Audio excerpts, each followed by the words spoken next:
Hello, featuring guest star here today in his appearance as a pain in the arse. We are going to cover rear delt flies ending with a bit of a Y row at the top. So, how the tissue of the rear delt runs across the back. What we're doing in this is reversing the movement to make sure we can get the shortened pattern. So this is really going to hit the shortened range and the top range of the rear delt in this position, whereas this is sort of more of a middle range exercise. A rear flies are more of a middle range exercise, and the face pull is more of a sort of like end range exercise, whereas what we're going to work here is right in the shortened range of the tricep of the rear delt in this position here. So under control, we bring it back. Once we get to the point where we feel that nice sort of pull on this sort of mid rear delt, we're going to just lift up into a Y and just try and squeeze as much out of as possible.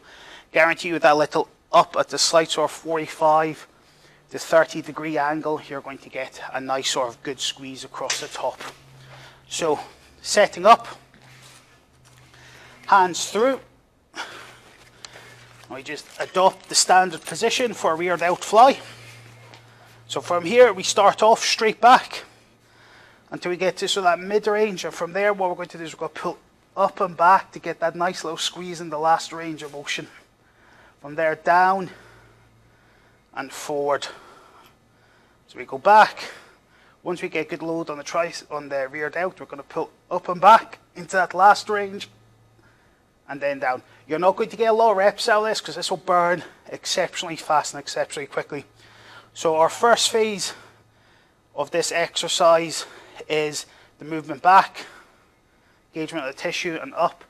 Our second squeeze hold is at the top. Our third lowering phase is coming back in. And our fourth phase is the lock in at the end and the hold in the fully extended position. So again, first phase is the engagement. And up to that Y to squeeze nice and tight. Second hold is the hold at the top. Third is the way down, under control. Working every inch, making sure you're getting the maximum out the eccentric phase. And then the fourth is the hold at the bottom. Whoa.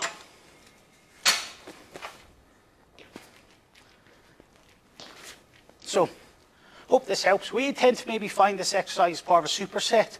The superset might be the rear delt fly rear Y rows, included with maybe a rear delt fly straight afterwards, and then maybe like a cuffed sort of more rear delt row style exercise at the end if you're looking for like a tricep or something like that to work that.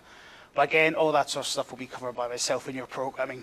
Today is just to give you an idea of how it works so you feel nice and comfortable with it. Awesome. Any questions, feel free to ask.